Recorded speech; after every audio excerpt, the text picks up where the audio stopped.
Hay un gran contraste entre Bereshit 1 y Bereshit 6. Si leemos la última parte de Bereshit 1, veremos que Elohim creó al hombre a su imagen para que lo expresara a él. 1:26. Elohim deseaba que el hombre fuese su expresión. El hombre fue hecho a la imagen de Yahweh para expresar nada menos que al propio Yahweh. Y también recibió la autoridad de Elohim a fin de ejercer esta autoridad para que el dominio de Elohim estuviera sobre la tierra. Debemos ver cuán importante es esta comisión.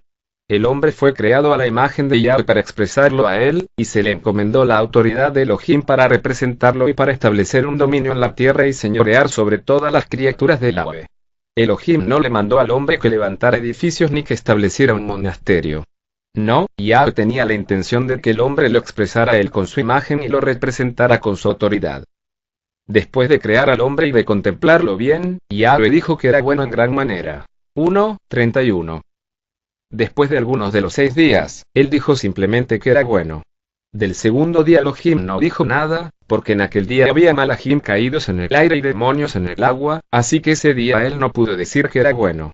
Pero en el sexto día, cuando Yahweh creó al hombre, contempló su obra, particularmente al hombre, y dijo que era bueno en gran manera. A los ojos de Elohim, el hombre era muy bueno. 5 capítulos más adelante, en Bereshit 6, Elohim volvió a mirar a la humanidad, vio que el hombre había llegado a ser malo y corrupto al máximo, y le dolió haberlo hecho. ¡Qué cambio más radical, comparado con Bereshit 1! Originalmente el hombre se encontraba en un elevado nivel, pero desde el capítulo 3, comenzó a descender. ¿Qué hubiera hecho usted si fuese Yahweh? Tal vez habría dicho, olvidémonos del hombre. ¿Pero en qué quedaría el propósito eterno de Yahweh? ¿No es Yahweh el Elohim eterno? ¿Acaso puede cambiar el Elohim eterno? Yahweh no es un Elohim temporal, sino un Elohim eterno. En él no hay sombra de variación. Yaakov, Santiago 1:17. Cuando él toma una decisión, esta perdura para siempre. Si Yahweh hubiera olvidado su propósito eterno, su enemigo se habría burlado de él, diciendo, creaste al hombre con la intención de vencerme, pero el vencido no fue yo sino tú. ¿Podrá Yahweh ser vencido? Jamás. Entonces, ¿qué debía hacer? Encontramos la respuesta, la cual en principio no ha cambiado a lo largo de los siglos, en Bereshit 6:8. Pero Noaj encontró gracia a los ojos de Yahweh. Leamos los pasukim del 5 al 8. Yahweh vio cuán grande era la maldad del hombre sobre la tierra, y como todo plan ideado por su mente no era sino perverso todo el tiempo. Y Yahweh lamentó haber creado al hombre en la tierra, y se le entristeció el corazón. Yahweh dijo, borraré de la tierra a los hombres que he creado, al hombre junto con las bestias, los reptiles, y las aves del cielo, porque lamento haberlos hecho. Pero Noaj encontró gracia a los ojos de Yahweh. Bereshit 6:5-8. Si eso fuera todo, no quedaría ninguna esperanza. Pero aleluya por el pasuk 8. Este pasuk empieza con un gran pero. Pero Noaj halló gracia ante los ojos de Yahweh. Este es uno de los pasukim más importantes del libro de Bereshit. Hasatán estaba contento de que el hombre fuera raído por Elohim de la faz de la tierra, pero Noaj halló gracia a los ojos de Yahweh. Esto cambió la situación y la era. En medio de un aparente fracaso, un hombre venció por hallar gracia ante los ojos del Mashiach. Este fue un momento crítico. Si leemos la historia a la par de las escrituras, veremos que en cada generación Hasatán ha hecho lo posible por empeorar la situación, pero siempre ha habido una persona o unas pocas que han hallado gracia a los ojos de Elohim y que han llegado a cambiar la era. Recordemos la historia de Israel. Aunque el pueblo se seguía degradando lo más vil, hubo, para sorpresa del enemigo, un joven llamado Daniel. Pero Daniel se propuso en su corazón no contaminarse con la ración de la comida del rey ni con el vino que éste bebía. Por eso le pidió al jefe de los eunucos que no lo obligara a contaminarse. Daniel 1:8. Leemos pero no leemos pero Daniel. En la fase más baja de la caída del hombre, siempre hay un pero, siempre hay un remanente. Si examinamos la vida de Noaj, veremos que esta no consistió simplemente en andar con Elohim o en edificar el arca. El punto fundamental y crucial es este. Elohim usó a Noaj para cambiar la era. El enemigo había trastornado la situación, al grado que Elohim se arrepintió de haber hecho al hombre. Aparentemente ya no había ninguna esperanza. Pero Noaj halló gracia. La vida de Noaj fue una vida que cambió la era. Consideren la situación actual. Si leen los evangelios y ven el propósito de Elohim para la congregación de creyentes, se darán cuenta de que la congregación de creyentes tiene una comisión muy elevada. La congregación de creyentes fue producida por la vida de Elohim a fin de expresarlo en esta era neotestamentaria. A la congregación de creyentes se le encomendó esa comisión gloriosa. No debemos mirar el pasado. La situación actual es suficiente para mostrarnos cuánto ha caído y se ha desviado la congregación de creyentes de la meta de Elohim. Pero no se desilusione. Aunque Hasatán hizo todo lo posible por estorbar el propósito original de Elohim, este todavía puede llevarlo a cabo. En medio de todos los fracasos, Elohim ha establecido congregación de creyentes locales para cambiar la era hoy en día. Al considerar la tercera caída del hombre, veremos más acerca de lo que Elohim hizo por el hombre caído. Después de la primera caída, Adán y Jabá fueron salvos. Ser salvos no es algo insignificante. Adán y Jabá eran salvos a pesar de haber caído. Adán dijo, viviente, y Jabá dijo, he adquirido. Adán y Jabá no fueron salvos por sus propios esfuerzos. Fue Masías, el Cordero de Elohim y la simiente de la mujer, quien los salvó. Después de ver cómo Elohim trató a Adán y a Jabá, vemos que Bel ofreció sacrificio superior al de Caín. Librim, Hebreos 11, 4. Él ofreció un sacrificio por sus pecados, y presentó dones para complacer a Elohim. ¿Puede un hombre caído complacer a Elohim? Ebel era un hombre caído. Sin embargo, complació a Elohim. Él fue salvo y además satisfizo a Elohim. Ebel. Pasamos de Adán a Ebel y de Ebel a Enosh. Enosh empezó la práctica de invocar el nombre del Masías para disfrutar de todas sus riquezas. En el caso de Enosh, no se trataba solamente de salvación ni de complacer a Elohim, sino de invocar al Masías a fin de disfrutar todo lo que le es. Al pasar de Bereshit 4 a Bereshit 5, encontramos más riquezas. En el capítulo 5, descubrimos que los salvos vivían, engendraban y caminaban con Elohim. Después de todo eso, vemos aún más cosas en el capítulo 6, donde se nos muestra que Noaj ciertamente fue salvo, complació a Elohim, invocó el nombre del Masías y disfrutó de todo lo que le es. Noaj también vivió y engendró, pues tuvo 3 hijos. Aparte de todos los aspectos positivos de la vida de los salvos, Bereshit 6 nos muestra otros aspectos de la vida de Noaj. 1. Caminó con Elohim. Bereshit 6, 9 nos dice que Noaj caminaba con Elohim. Indudablemente, Noaj heredó de sus antepasados Adán, Ebel, Enosh, Hanoch, todas las bendiciones espirituales y siguió el ejemplo de su bisabuelo Hanoch, quien caminó con Elohim en medio de una generación maligna, perversa y adúltera. Con toda seguridad, lo que oyó del caminar piadoso de su bisabuelo Hanoch ejerció una gran influencia sobre él. Noaj continuó firmemente la línea de la vida, y la prolongó y desarrolló bastante. 2. Halló gracia a los ojos de Yahweh. En Bereshit 6, 8 dice, pero Noaj halló gracia ante los ojos de Yahweh. Hallar gracia a los ojos de Elohim no es algo insignificante. ¿Qué significa hallar gracia? Observe que este pasuk no dice que Elohim le mostró gracia a Noaj, ni que concedió gracia a Noaj. No, dice que Noaj halló gracia. Recordemos que Bereshit es un libro lleno de semillas espirituales, y vamos a encontrar esta misma exacta expresión a lo largo de las escrituras. En 6, 8 vemos la gracia mencionada por primera vez en las escrituras. Noaj pudo ser lo que fue porque halló gracia a los ojos del Masías. En Ibrim, Hebreos 4, 16 se nos exhorta a acercarnos confiadamente al trono de la gracia, a fin de recibir misericordia y hallar gracia para el oportuno socorro. A menudo no podemos soportar nuestra situación y no podemos enfrentarnos a lo que nos sucede. No obstante, existe un lugar llamado el trono de la gracia. Acerquémonos confiadamente al trono de gracia a fin de recibir misericordia y hallar gracia para el oportuno socorro. Noaj no halló gracia por sus propios esfuerzos, ciertamente. Él tenía 2 condiciones, una derivada de la otra. En primer lugar, su Adán no estaba contaminado. Noaj era genéticamente puro y eso era esencial para continuar con la línea de la vida, con el linaje de la mujer. Hasatán ya había intentado eliminar este linaje antes, matando al justo Ebel, pero Yahweh levantó nueva semilla de Jabá, Shet, a través de quien se continuó el linaje hasta Noaj. Ahora debía hacer exactamente lo mismo a través de Noaj y su hijo Shem. En segundo lugar, y como consecuencia de un Adán no contaminado, Hasatán tenía escaso dominio interior sobre Noaj, y este seguía a Yahweh. Cuanto menos nos contaminamos con las cosas del mundo, menos tiene el Satán en nosotros, y más espacio tenemos para servir a Yahweh en nuestro Ruach.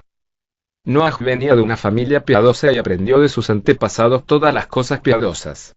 Por tanto, él se dio cuenta de que necesitaba la gracia. Su generación era corrupta y estaba llena de violencia. El linaje humano se había hecho carne. Noaj vivía entre una generación torcida, perversa y maligna. Sin embargo, sus padres y abuelos le habían enseñado las cosas de Elohim, y él se había dado cuenta de que necesitaba la gracia de Elohim. Ahora podemos ver por qué no halló gracia.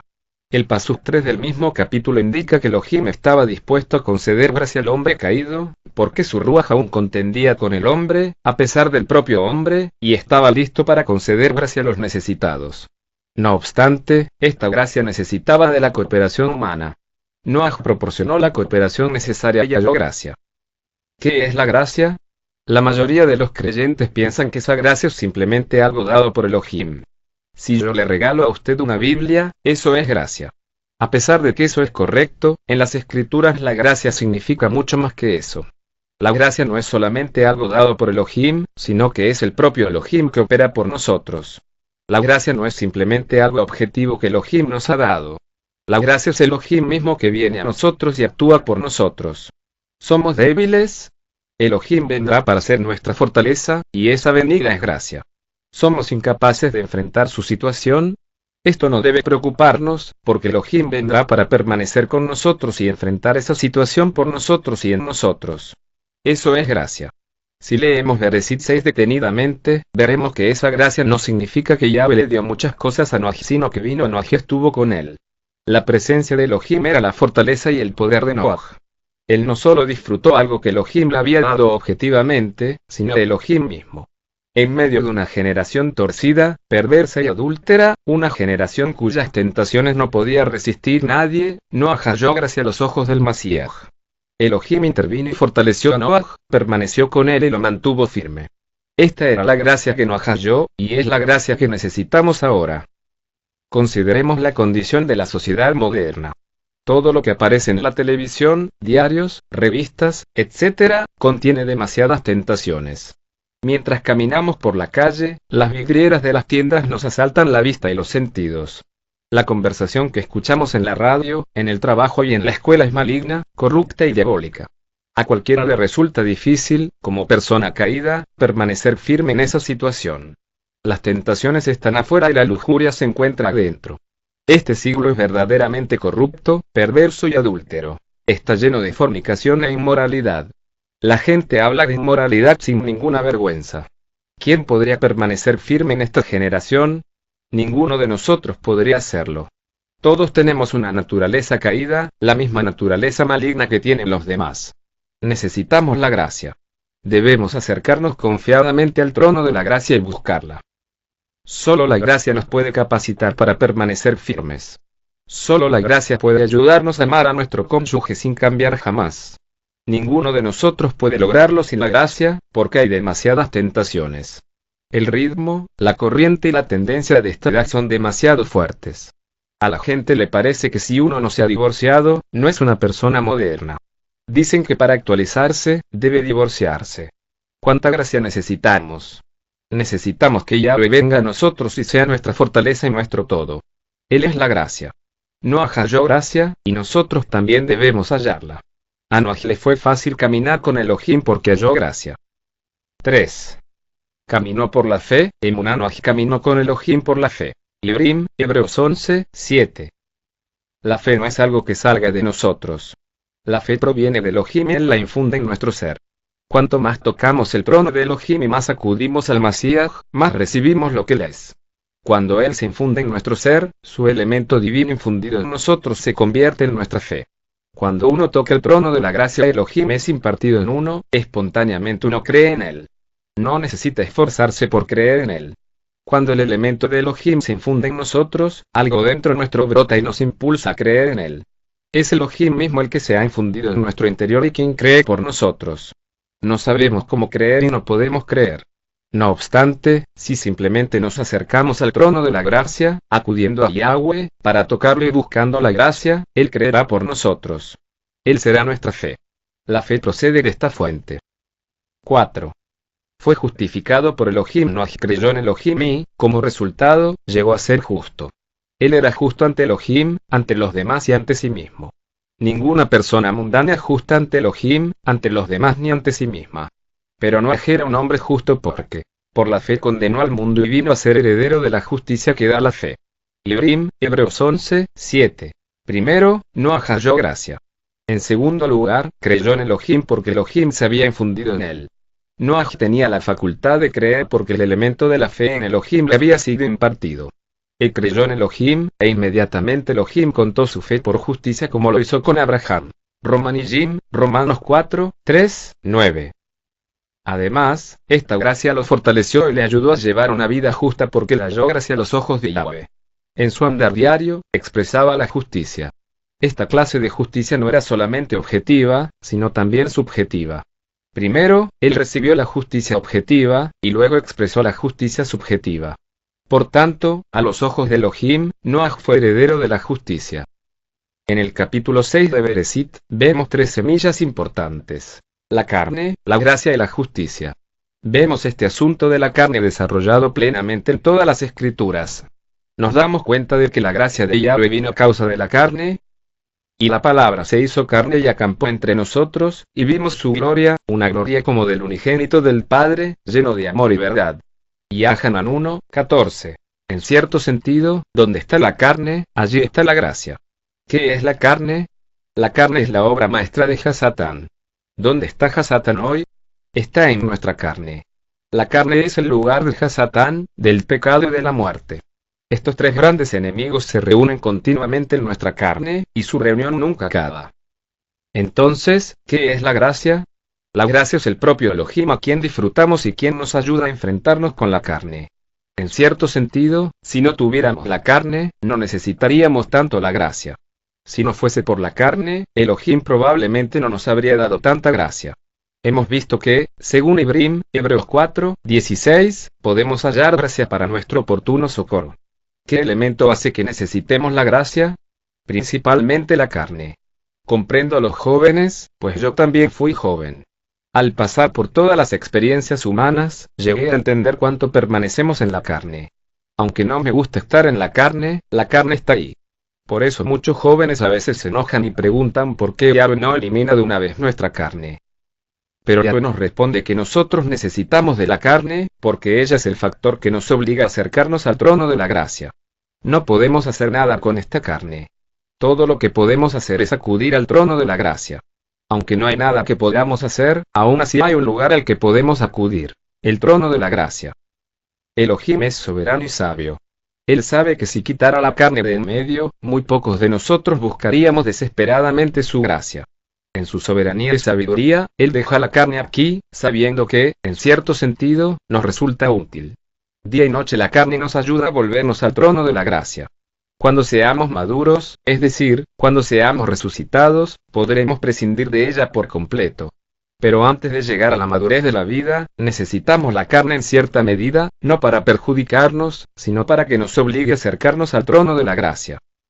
Si leemos detenidamente el Berit Hadashah, veremos que donde está la carne, allí está también la gracia. Lo vemos particularmente en la epístola a los Gálatas. Ustedes que pretenden justificarse mediante la Torá, han quedado desligados del Masías y han caído del favor. Porque nosotros, en nuestro Ruach, tenemos la esperanza de ser declarados justos por la fe. Gálatas 5, 4, 5. Gálatas dice que si intentamos justificarnos por las obras, caemos de la gracia. Estamos en la carne. Y no debemos hacer eso porque nuestra esperanza es ser declarados justos por la fe, exactamente como Noah. Nuestra justicia proviene de la fe. La carne es la misma presencia del diablo, y la gracia es la misma presencia de Elohim. Necesitamos la presencia de Elohim para enfrentarnos a Hasatán. ¿Dónde está Hasatán? No se imagine que Hasatán está lejos. Él está dentro de usted. Cada minuto, aun mientras usted ora, Hasatán está en su carne. Muchas veces mis oraciones son entorpecidas por la carne. Incluso en tiempo de mucha santidad, de oración, la carne es un estorbo.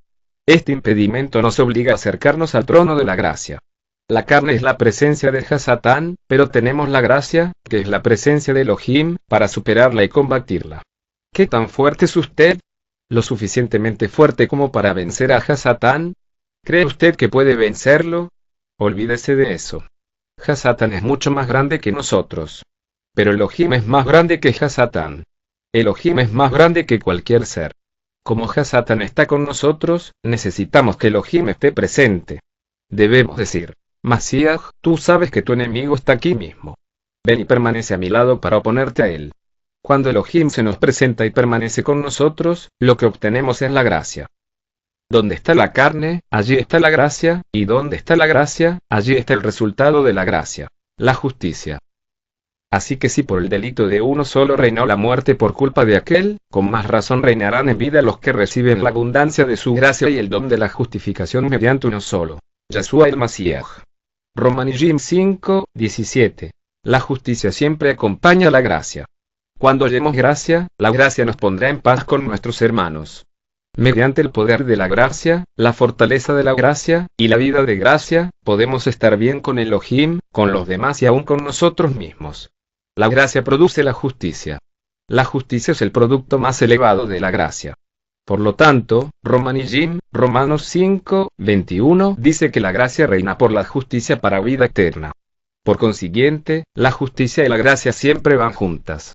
Donde está la carne, allí está la gracia, y donde está la gracia, se produce justicia. Nosotros los que hallamos gracia somos justos porque somos justificados. Somos más justos que los demás a causa de la gracia. No somos justos por nosotros mismos, sino por la gracia. Pero podemos jactarnos de que los miembros de la novia son más justos que los demás, porque le guste o no al mundo, ellos han hallado gracia a los ojos de Yahweh. Son justos porque han hallado gracia. La justicia llegó a ser un motivo de jactancia no solamente para Noaj, sino para Elohim mismo. Elohim podía jactarse ante su enemigo. Elohim podía jactarse de la justicia de Noaj ante aquella generación torcida y perversa. La justicia de Noaj reforzó la posición de Elohim y le permitió ejecutar su juicio sobre aquella generación impía. 5. Heredó los caminos piadosos de los patriarcas. Esta vida siempre hereda los caminos piadosos de los antepasados. Alabado sea Elohim porque Noaj, la 10ª generación desde Adán, tuvo muchos antepasados buenos. Los 9 antepasados de Adán a Lemej. Lemej fue el padre de Noaj. Sí, tenemos también 2 Lemej opuestos en las escrituras, uno en cada línea. Fueron personas piadosas. Aunque Bereshit nos presenta un relato de la caída del hombre, es solamente el fondo que nos muestra el verdadero cuadro de la piedad. 1. El camino de Adán. La salvación. Noaj heredó el camino de salvación de Adán. 3, 20, 21. En Adán vemos la manera de ser salvos. A pesar de haber caído, Adán recibió el camino de la obra salvadora de Elohim. Por haber caído y luego ser salvos, podemos dar testimonio del gozo que es recibir la salvación. Entonces sacarán con alegría agua de las fuentes de salvación. Isaías 12, 3. Adán fue el primero en sacar aguas de las fuentes de la salvación de Elohim. Él sentía tanto gozo que llamó a su esposa viviente. Noaj heredó este camino de salvación. 2. El camino de Bel. Presentar ofrendas. Noaj también heredó el camino de Bel, el de presentar ofrendas. 4, 4. Adán anduvo en el camino de ser salvo, pero Bel anduvo por el de complacer a Elohim al ofrecerle dones. Librim, Hebreos 11, 4. Podemos imaginar que un hombre caído podría complacer a Elohim, pero Bel fue un hombre caído que complació a Elohim. Nosotros podemos complacer a Yahweh de la misma manera. A pesar de ser hombres caídos con una naturaleza caída, podemos complacer a Elohim al ofrecerle a Mashiach como don. Nosotros ofrecemos el Mashiach en nuestro interior, y Yahweh se complace. Elohim se complace en Mashiach. Ciertamente Noaj adoptó el camino de Bel. 3. El camino de Nosh. Invocar al Mashiach. El tercer camino piadoso que Noaj heredó fue la manera en que Nosh invocó el nombre del Mashiach para disfrutar de todo lo que él es. 4, 26. Esta fue una añadidura a los 2 primeros caminos piadosos. No se trataba solamente de ser salvos y complacer a Elohim, sino de participar de lo que Elohim es y disfrutarlo, invocando su nombre. Podemos participar de las riquezas de Elohim al invocar el nombre del Mashiach. Noaj practicó eso también. 4. El camino de Hanoch. Andar con Elohim. Noaj también heredó el cuarto camino. Andar con Elohim. 5, 22, 24. Qué bueno es que un hombre caído camine con Elohim. Aunque es maravilloso ver que un hombre caído puede ser salvo, debemos ir más allá y ver que esa persona puede caminar con Elohim. En la 7ª generación humana, Hanoch descubrió el camino de andar con Elohim y lo enseñó a sus descendientes. 5. El camino de todos los patriarcas. Vivir y engendrar. Noaj también heredó el camino de vivir y engendrar. 5, 3, 28. Noah, igual que sus antepasados, no era ocioso, pues vivía con un propósito para Elohim y engendró hijos para la debida multiplicación del hombre a fin de que el propósito de Elohim se cumpliese sobre esta tierra mediante la humanidad. Somos salvos. Podemos complacer a Elohim. Podemos invocar su nombre y así disfrutar de todo lo que Él es para nosotros. Podemos vivir con un propósito y engendrar, es decir, llevar fruto, para la multiplicación de Yahweh. Y podemos caminar con Él. ¿Qué nos hace falta? Nada. Estamos complacidos y satisfechos. No obstante, Elohim no ha sido satisfecho. No es suficiente ver solamente que no agregó los caminos piadosos de sus antepasados. Debemos ver algo más. 6. Construyó el arca. Yahweh estaba muy contento con Noah porque éste había hallado gracia, caminaba con él por fe, y era heredero de la justicia. Elohim sonreía continuamente a Noah. Cuando Noah estaba con Elohim, él le sonreía. Por estar feliz con Noah, Yahweh se abrió a él. Por tanto, Noah no solamente caminaba con Elohim, sino que también construyó el arca, la cual serviría para salvar. La construcción del arca. 1. Recibió la revelación primero. Noah construyó el arca al recibir la revelación. Construye un arca de madera de gofer. Hazla como un arca con compartimientos, y recúbrela por dentro y por fuera con brea. Así es como deberás hacerla. De 300 codos la longitud del arca, de 50 codos su anchura, y de 30 codos su altura. Haz una abertura para que entre la luz al arca, y termínala a un codo del techo. Pon una puerta a su lado, y la edificarás con piso de abajo, segundo y tercero. Bereshit 6, 14, 16. Mientras Noah andaba con Elohim y Elohim estaba contento con él, abrió su corazón a Noah y le reveló sus secretos. Aparte de él, nadie sabía cuál era la verdadera situación. La gente mundana de aquel tiempo quedó atónita, cegada, cubierta, velada y embotada. No sabía dónde estaban ni lo que iba a suceder. Estaban cegados y embotados por su lujuria. Consideremos la situación actual. Sucede exactamente lo mismo hoy. La gente ama el dinero, se ama a sí misma y ama los placeres, como la gente descrita por Shaul. También debes saber esto, que en los últimos días se presentarán tiempos difíciles. Porque habrá hombres amantes de sí mismos y del dinero. Serán vanagloriosos, soberbios, blasfemos, desobedientes a los padres, ingratos, impíos, sin afecto natural, implacables, calumniadores, intemperantes, crueles, aborrecedores de lo bueno, traidores, impetuosos, envanecidos y amantes de los placeres más que de Elohim. Tendrán apariencia de piedad, pero negarán su eficacia. A esto se evita. Timoteo Bet, 2 Timoteo 3, 1, 5. La gente mundana, además de amar el dinero, los placeres y a sí misma, no ama a Elohim. Todas las personas fueron embotadas por su lujuria, sus placeres, sus riquezas y las demás cosas mundanas. No saben dónde están, a dónde van, ni qué les sucederá. Ocurrió lo mismo en la antigüedad. Sin embargo, es importante que comprendamos que esto se refiere a la masa del pueblo, a los dormidos, los consumidores. Ellos no solo siempre están ciegos a las señales de los tiempos, sino que aceptan todo condicionamiento mental con alegría. Diferente es el caso de la élite que los adoctrina para mantenerlos en ese estado y poder utilizarlos. En aquel entonces ellos ya sabían que vendría la destrucción. Recordemos los 2 pilares del Lemej y sus hijos. Y en la actualidad ellos también saben que está llegando la segunda. Como su misma leyenda cuenta, una destrucción sería por agua y la otra por fuego. Estamos esperando la segunda y ellos se están preparando a su manera para enfrentarla. Están convencidos de que así como consiguieron pasar a través del diluvio y hoy continúan presentes, podrán hacer lo mismo con el Apocalipsis. Pero Noah estaba con Yahweh. Él vio la verdadera situación porque Elohim le había revelado sus secretos. Él dijo a Noah que la tierra estaba llena de violencia, que había llegado el fin de toda carne y que destruiría toda carne y a la tierra. 6, 13. Además, Elohim le dijo a Noah lo que debía hacer: construir un arca. Noah construyó el arca conforme a la revelación de Elohim. En cierto sentido, nosotros también estamos bajo la misma revelación. ¿Acaso no estamos conscientes de la situación actual? ¿No sabemos lo que vendrá y hacia dónde vamos? Puedo jactarme de saber estas cosas. Sé dónde estoy. Sé lo que ocurre en el mundo. Sé lo que ha de venir. Sé a dónde iré, y sé dónde estará la congregación de creyentes. No somos personas cubiertas con velos ni cegadas por los placeres modernos. La gente mundana está cubierta con varios velos. Van al cine, a la discoteca, a las fiestas, a toda clase de diversión, placeres y deportes. No conocen otra cosa. Sin embargo, todo esto no es más que narcóticos. La gente mundana ha sido narcotizada y cegada.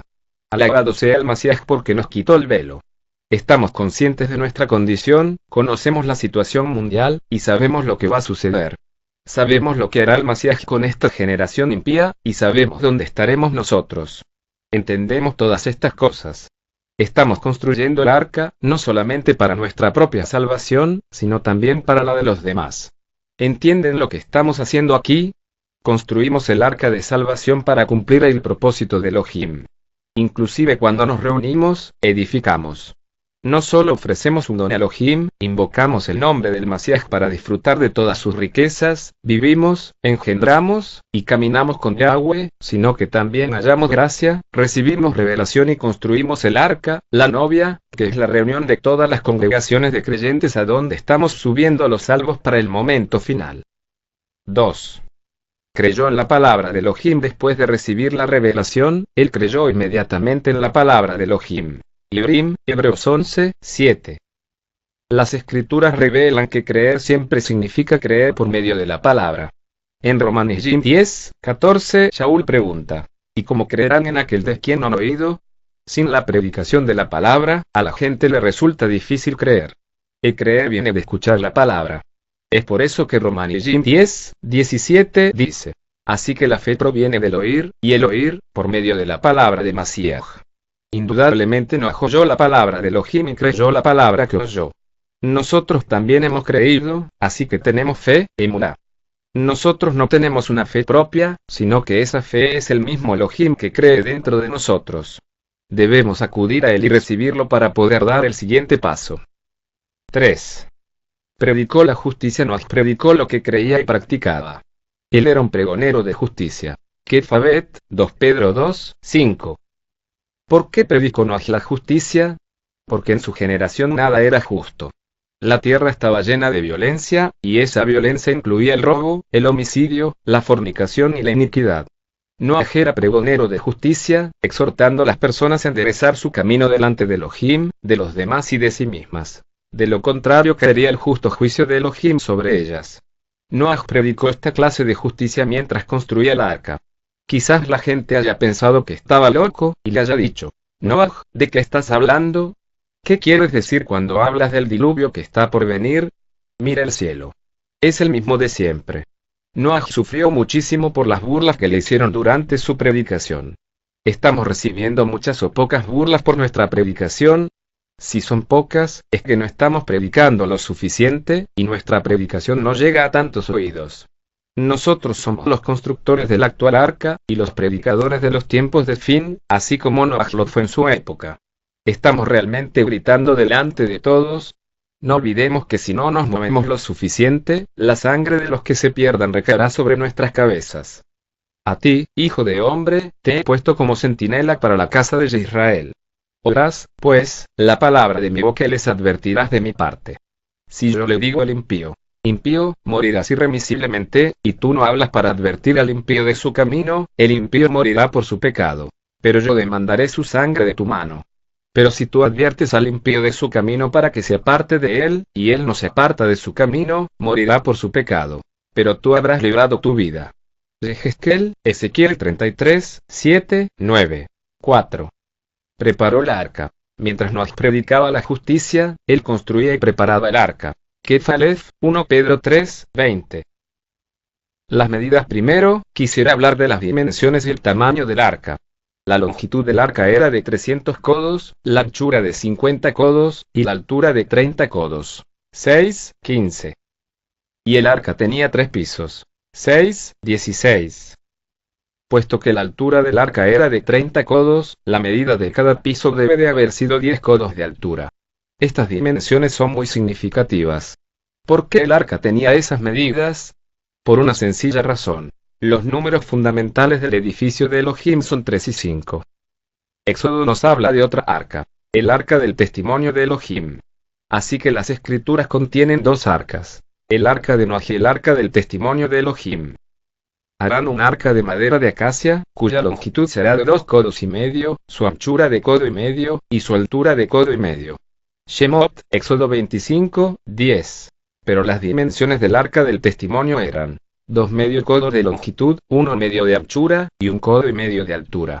Al comparar estas dos arcas, vemos que 2 medio es la mitad de 5 y 1 medio la mitad de 3. La primera arca tiene las medidas completas, y la segunda arca tiene las mitades de los números. Las escrituras es la palabra divina, y cada uno de sus puntos tienen un significado específico, por eso no se deben andar cambiando los números para pasarlos a medidas modernas, porque no interesa el tamaño sino el mensaje.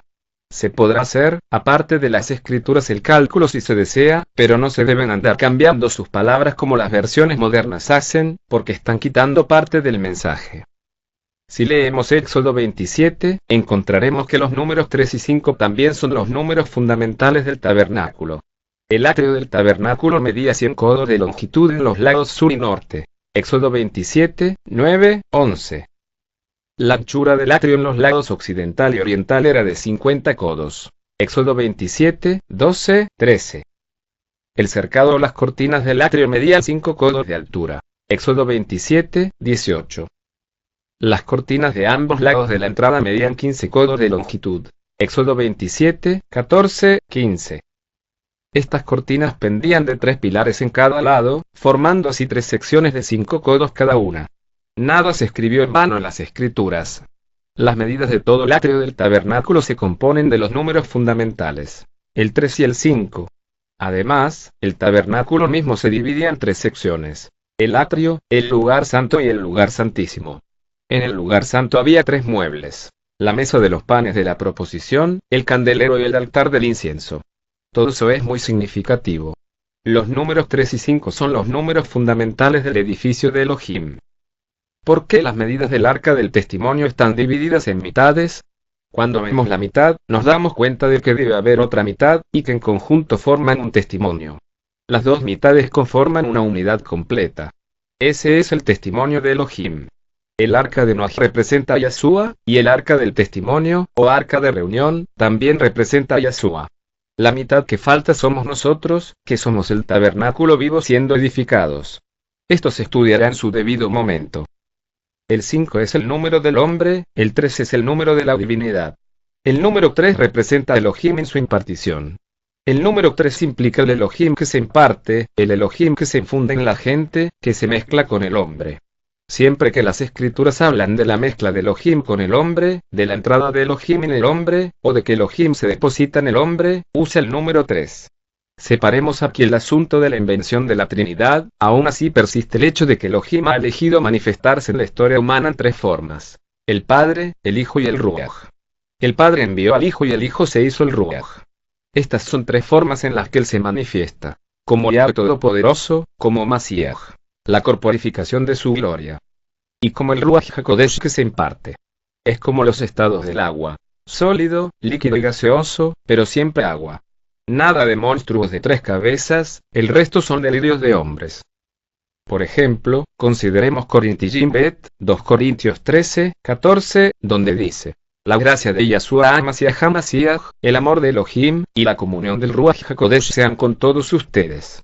No es una doctrina acerca de 3 dioses. Es Elohim en sus 3 manifestaciones en el proceso de impartirse, de entrar en nosotros y de introducirnos en todas sus riquezas. Este es el significado del número 3. En la época en que Shaul escribió, las 3 formas ya se habían manifestado plenamente. Espero que recibamos esta palabra y nos demos cuenta de que todo lo que sea parte de la edificación de la congregación de creyentes debe componerse de 3 y de 5. Debe ser Elohim mezclado con el hombre. Todo lo que cada creyente hace para la edificación de la novia debe proceder de la mezcla de Elohim con cada piedra individualmente y con la novia corporativamente. Este es un concepto muy profundo. 3 pisos.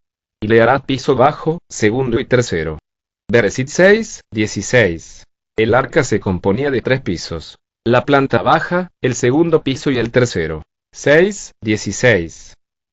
Los 3 pisos representan la altura del arca. Las 3 secciones del tabernáculo representan las profundidades en las cuales debemos entrar todos. Los 3 pisos del arca representan la altura que todos debemos alcanzar. En cierto sentido, profundizamos, y en otro sentido nos elevamos. Indudablemente, los tres pisos del arca representan al Padre, al Hijo y al Ruaj. ¿Cuál es el primer piso? Es fácil decir quién es la segunda persona, porque todos sabemos que el Hijo está en el medio. Pero ¿es el primer piso Elohim el Padre o Elohim el Ruaj? En Lucas 15 encontramos tres parábolas. El pastor que recobra la oveja perdida, la mujer que busca y encuentra la moneda perdida, y el padre que acoge al hijo pródigo. La primera parábola se relaciona con el Hijo, la segunda, con el Ruaj, y la tercera, con el Padre.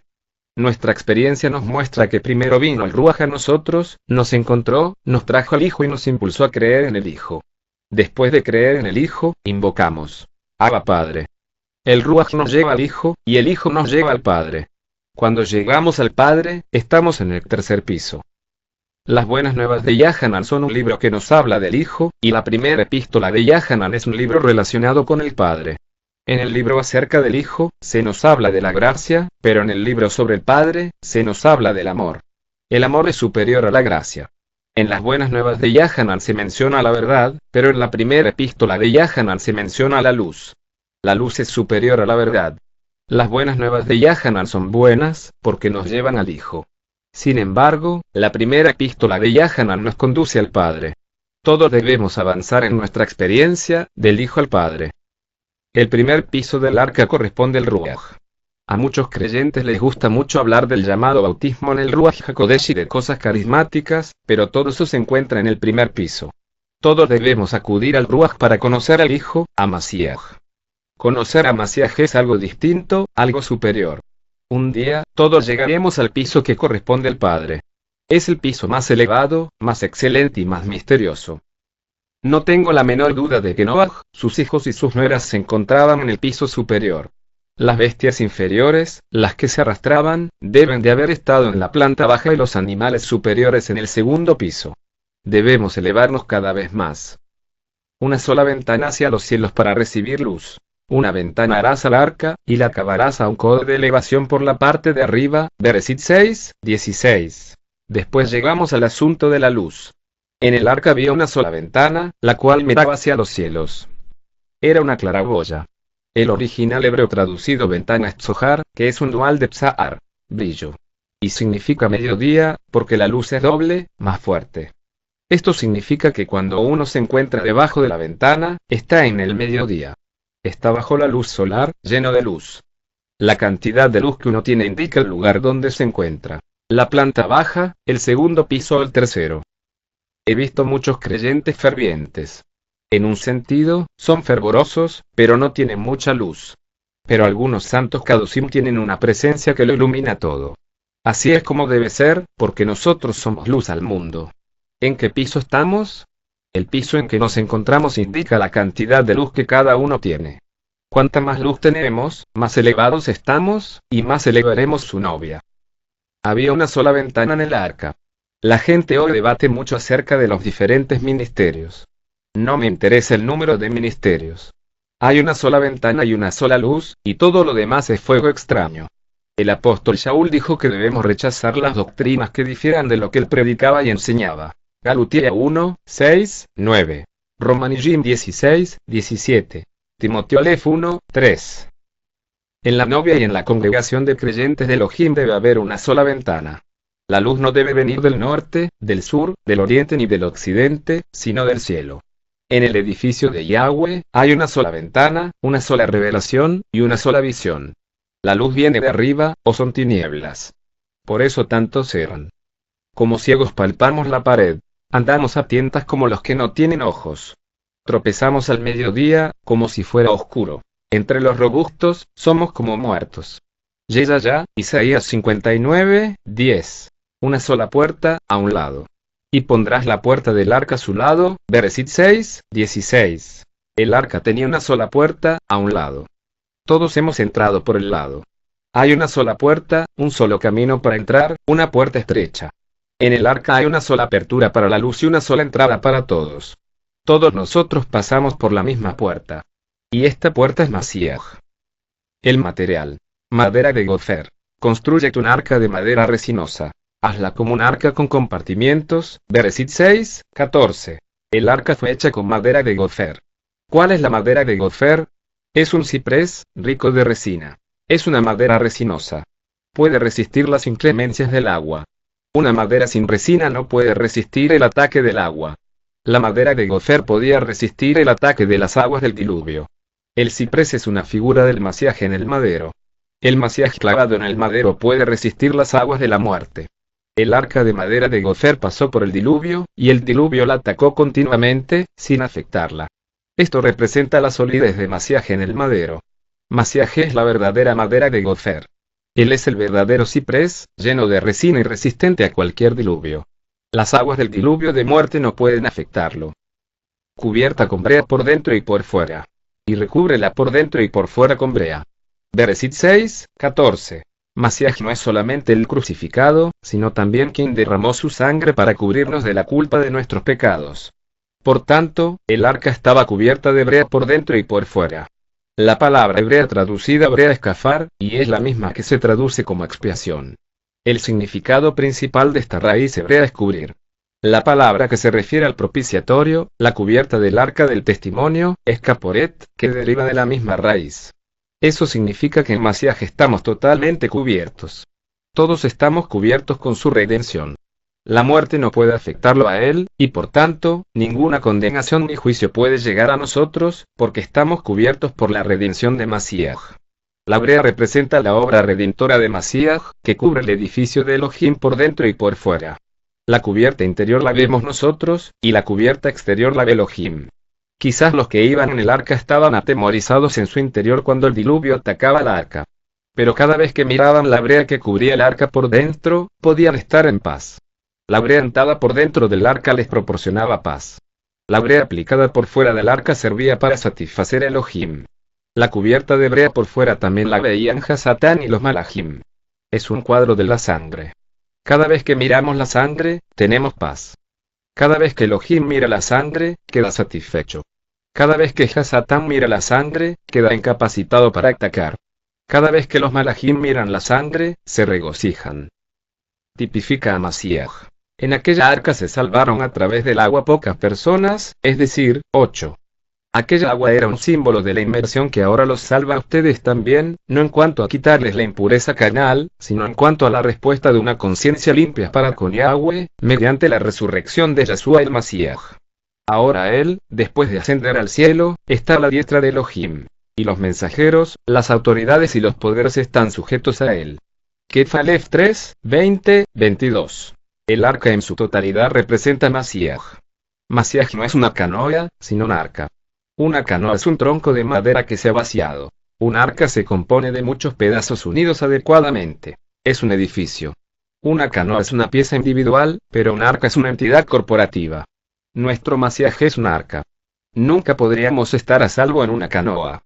Pero cuando estamos en el arca, podemos dormir bien, por muy violenta que sea la tormenta. Estamos en el arca. Algunos creyentes quizás tengan a Masiaj como canoa, pero nuestro Masiaj es un arca, y así debemos tomarlo.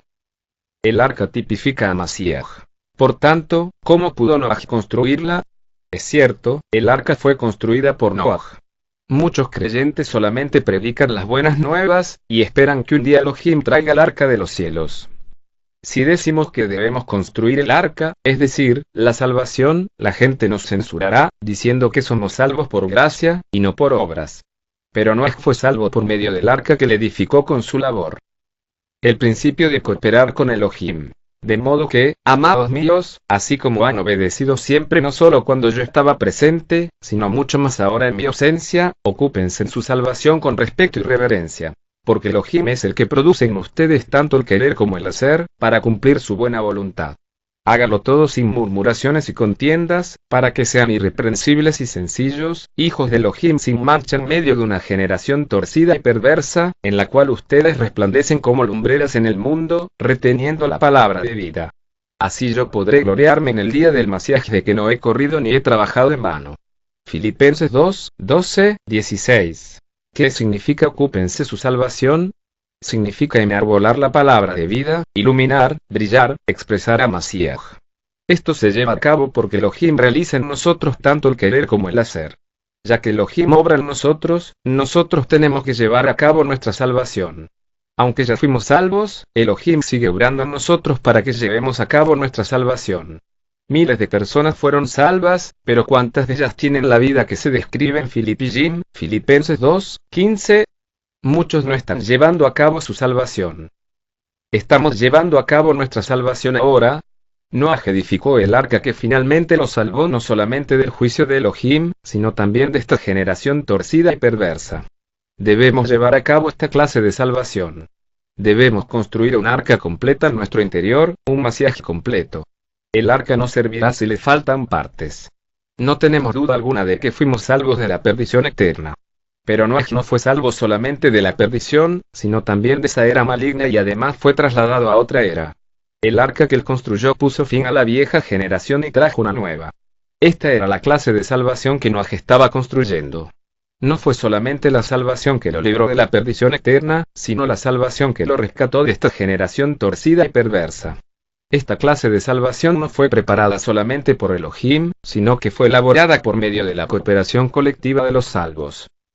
Las escrituras están llenas de pasukim que parece que se contradicen, y eso afirman los necios, porque la mente carnal no puede comprender las cosas de Yahweh. A veces hay pasukim que dicen lo que Elohim hace en nosotros. Y hay pasukim que dicen que nosotros hagamos. Hay pasukim que dicen que Él nos purifica, y hay pasukim que dicen que nos purificamos a nosotros mismos. Hay pasukim que dicen que el Mashiach haga en nosotros el querer y el hacer, y hay pasukim que dicen fortalezcanse en el Mashiach al fin que ¿me fortalezco yo, o me fortalece el Mashiach? Hay pasukim donde no nos examinamos, sino que Él nos examina. Y otros donde nosotros mismos nos examinamos. Esas son contradicciones a la mente natural.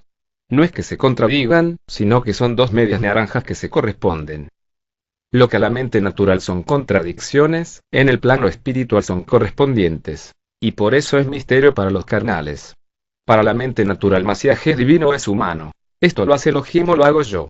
Las escrituras la escribió Elohim o las escribieron los profetas, los apóstoles. Algunos dicen, no, es solo cosa de Elohim, no hay nada de hombres aquí. Y otros dicen, eso es cosa de Juan, no hay nada de Elohim aquí. Pero la escritura es inspirada por Elohim y escrita por los hombres. Elohim hace con nosotros y nosotros hacemos con Elohim. Nosotros en Él, y Él en nosotros. Entendamos bien esto, porque a veces especialmente mal entendemos un lado de la mística y nos olvidamos de lo que significa cooperar con Elohim. Caemos en la pasividad. Hay una fe activa y una fe que es pasiva. La fe pasiva quiere que Elohim haga todo. Yo quise, dice el Mashiach, pero tú no quisiste. Y no se hizo. Pero, Mashiach, si querías, entonces ¿por qué no lo haces? Dices que quieres que todo hombre sea salvo, que venga al conocimiento de la verdad, entonces ¿por qué no lo haces? Yo quiero, dice el Mashiach, pero quiero que los hombres quieran. Por eso hizo a los hombres con capacidad de querer. Claro que con la caída esa capacidad fue afectada, pero con la gracia es de vuelta. De vuelta no quiere decir anulada como algunos la usan, al contrario, quiere decir recuperada para cumplir su función. Es decir, una cooperación activa. A veces no sabemos si fue Elohim en nosotros, o si fuimos nosotros en Elohim. No tiene importancia ni vamos a conseguir dividir lo que la ha unido. A veces tenemos clara conciencia que Elohim empezó, pero entonces pensamos como que empezó Elohim. No voy a saber la decisión que tomé. La tomé yo. Pero resulta que el negocio de Elohim es nuestro negocio. Nuestro negocio es el de Elohim y Elohim está metido en nosotros y nosotros metidos con él, y al fin no sabemos si esto es del novio o de la novia, porque así se debe ir conformando la novia, para ser finalmente una con el novio, en una carne y un mismo parecer. Esto de separación de cuerpos y de bienes, no existe en el reino de Elohim. Todo lo tuyo es mío y lo mío es tuyo. Ese es el negocio, ese es el misterio. Lo nuestro es tan importante para Elohim, que se mete en nuestra vida, en nuestras cosas, y al fin resulta que nuestro negocio era el negocio de Elohim, y el negocio de Elohim llegó a ser también nuestro negocio. Es así que debemos eliminar las cosas que no son de Yahweh y reemplazarlas por las suyas, para que todo sea nuestro negocio conjunto. Hay que entender esas dos cosas siempre juntas. A veces nos olvidamos de eso y queremos que solo Elohim quiera, pero Él quiere que nosotros queramos. A veces queremos nosotros solos, y Él no quiere. Ahí está el problema. Media naranja con media naranja. De ahí las medias medidas del arca del testimonio. Porque es un arca de alianza, de pacto, de relación, en un tabernáculo de reunión. Pero el arca del diluvio es Mashiach completo formado en nosotros. tenemos que construir el arca completa, como Él ordena, nosotros en Él, por causa de que Él está en nosotros. Y ese nosotros es todo nuestro ser, todas nuestras funciones, toda nuestra razón, toda nuestra voluntad, todas nuestras emociones, pero en Él. Él en nosotros, y nuestra alma y cuerpo deben ser llevados a sus pies, en el Ruach, para que nuestro querer sea su querer y su querer sea el nuestro. Ningún salvo perecerá jamás. No obstante, necesitamos una salvación más profunda y más elevada que nos libre de esta generación torcida y perversa. ¿Somos salvos? ¿Qué me dicen de la era venidera? ¿Tendremos una parte en ella? ¿Dónde estaremos cuando Masías regrese y tome posesión de toda la tierra y ejerza su poder y reine sobre ella? ¿Tendremos parte en ese reino? Aunque todos fuimos salvos de la perdición eterna, muchos entre nosotros no están trabajando en algo que los saque de esta era maligna. El arca que Noaj construyó era la salvación que no solo lo salvó del juicio de Elohim, sino que también lo separó de esta generación torcida y perversa y lo introdujo en una nueva era. En cuanto al juicio de Elohim, todos fuimos salvos, pero en cuanto al edificio de Elohim, nos hace falta algo. Elohim condenó al mundo, pero nosotros seguimos amando al mundo. Elohim nos ordena que salgamos de en medio de ella y no toquemos nada del mundo, y seguimos acá metidos y sin preocuparnos demasiado. No escucho a los que preguntan qué haremos entonces, hermanos, como en Hechos 2:37, cuando tantos miles se salvaron. Esto no es para salvación de la perdición, sino de la generación torcida y perversa, para limpiar nuestras ropas, preparar nuestras lámparas y no ser encontrados vacíos cuando pensábamos que estábamos llenos. Mientras los apóstoles predicaban las buenas nuevas, también edificaban el arca en la cual disfrutarían de la plena salvación. ¿Qué era el arca? Era el Masías corporativo. Mientras los apóstoles predicaban al Masías individual, construían al Masías corporativo. Mediante el Masías corporativo, millares de personas no solo fueron salvas del juicio de Elohim, sino también de esa generación torcida y perversa. Si somos fieles a Elohim hoy, debemos hacer lo mismo. Por una parte, predicamos las buenas nuevas. Por otra, edificamos el arca. Lo que predicamos es lo que edificamos. Lo que predicamos no es una teoría ni una doctrina. Predicamos lo que estamos edificando. Y separados no edificamos nada. Si las piedras no se unen, no hay edificio, hay solo un montón de piedras sueltas. Si las células no se unen, el cuerpo no funciona. Con nuestra vida y obra, edificamos lo que estamos predicando a los demás, pero unidos en la novia. Con el tiempo, entraremos en lo que edificamos. Otros también pueden entrar. El arca edificada nos salvará de esta generación condenada. Debemos empezar a construir el arca. Debemos empezar a construir el edificio. Debemos empezar a construir la novia. Hay demasiadas piedras sueltas, cada una diciendo su opinión en vez de trabajar juntas en un mismo parecer. Pero solo el Ruaj es el que mueve y el que da el crecimiento. Vemos arcas. Vemos el edificio de Yahweh. Vemos a la novia. O vemos miles de grupitos sueltos y divididos. Si ven al Ruaj moviéndose, es allí donde debe hacerse su obra. Predicamos a Masías. No alcanza. Edificamos a Masías y también lo predicamos, a pala y a espada. En una mano la pala del trabajo del edificio, en la otra la espada de la palabra. Esto significa que vivimos por Masías y con él. Expresamos a Masías, nos aferramos a él y lo expresamos. Esta es la edificación que debemos llevar a cabo. Al mismo tiempo edificamos la congregación de creyentes. Porque de la manera que el cuerpo es uno solo y tiene muchos miembros, y que todos los miembros del cuerpo, aunque son muchos, son un solo cuerpo, así también es el Masías. Corintiyim Aleph 12:12. La novia es el cuerpo de Masías que, en cierto sentido, es el arca de hoy. Millares de personas son salvas al entrar en la novia, pero muchas quedan allí en la puerta. Otras entran en denominaciones y mueren, se apagan. Entonces siguen sus vidas metidos en el sistema, porque no pueden apoyarse unos en otros, y eso es lo que Hasatán busca, que la novia no sea edificada. Muchos hoy salieron de denominaciones equivocadas, y está bien que hayan salido, pero eso no quiere decir que debamos permanecer sueltos para siempre. No somos Rolling Stones, piedras rodantes. Somos piedras labradas para ser parte de un edificio. Sin edificio, seguimos estériles. No solo para la humanidad, sino también para todos los seres vivientes. El arca no solamente sirvió para salvar al hombre, sino también para salvar a todos los seres vivos. ¿Qué significa eso? Sin embargo, vemos a Yeshua, quien fue hecho poco inferior a los mensajeros, coronado de gloria y honra por haber padecido la muerte, para que por el favor de Elohim la muerte que él probó resulte en beneficio de todos. Librim, Hebreos 2, 9. Masías gustó la muerte no solo por todos los hombres, sino también por todas las cosas, como lo indica el griego. La palabra traducida todos en verdad une todas las declinaciones. Femenino, masculino, singular en plural. Es decir, lo correcto es traducir todo.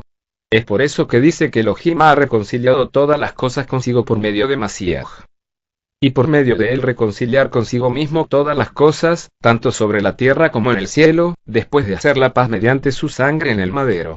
Colosillim, Colosenses 1, 20. Las criaturas y los seres humanos estaban en el arca. Masías experimentó una muerte todo inclusiva por toda criatura, por todas las cosas. La creación entera debía ser salva. Por consiguiente, el arca fue necesaria no solo para la salvación del hombre, sino también para la salvación de todos los seres vivos. 7. Entró en el arca con su familia y con los demás seres vivientes. En ese mismo día Noaj, y los hijos de Noaj, Shem, Yam y Jefet, entraron en el arca, con la esposa de Noaj y las 3 esposas de sus hijos. Ellos y todas las bestias de cada especie, todo el ganado de cada especie, y toda especie de reptiles, y toda ave, todo lo que tiene alas. Vinieron a Noaj y entraron en el arca, 2 de cada animal en los que había aliento de vida. Así todos los que entraron eran el macho y la hembra de cada especie, como Elohim la había ordenado. Y Yahweh cerró la puerta. Bereshit 7, 13, 16. Un día, después de que Noaj preparó el arca, quizás mientras el cielo todavía estaba despejado, Elohim le pidió a Noaj que entrara en el arca y trajera consigo a su esposa, sus hijos y sus nueras. Todos ellos entraron en el arca con todos los seres vivientes. Después de entrar en el arca, Elohim cerró la puerta. Su entrada en el arca tipifica nuestra entrada en Masías. A pesar de entrar libremente, una vez que estamos adentro, no tenemos ninguna posibilidad de salir. Cuando creemos en Yeshua HaMashiach, nunca podremos salir de él. Nos corresponde entrar, pero no podremos salir. Por mucho que con nuestras acciones a veces pensemos que hemos caído de la gracia, lo cierto es que nada podrá separarnos del amor de Elohim y que nadie podrá arrebatarnos de su mano. Cuando entramos en Masíach, quedamos sellados. Cuando Noaj, su familia y los animales entraron en el arca, la gente probablemente dijo: miren a esos locos. ¿Qué están haciendo? No se preocupan por sus hogares ni por nada. Lo han dejado todo solo para entrar en esa arca. Yeshua HaMashiach dijo que en el día del Hijo del Hombre la situación será como la que prevalecía en los días de Noaj. Mateo 24, 37, 39. La gente comerá, beberá, se casará y se dará en casamiento. De repente, él vendrá, así como vino el diluvio en los tiempos de Noaj. Cuando llegó el diluvio, Noaj y su familia estaban en el arca, protegidos, preservados y a salvo. Todos debemos ser los Noaj de hoy. Sigamos los pasos de Noaj, a saber, hallar gracia, caminar con Elohim por fe, recibir la revelación, creer en la palabra de Elohim, testificar de nuestra fe a la gente, salir del sistema, trabajar para la edificación de la novia, apoyarnos unos a otros, y entrar en lo que creemos. Finalmente, Elohim nos encerrará en el arca, y seremos preservados y salvos.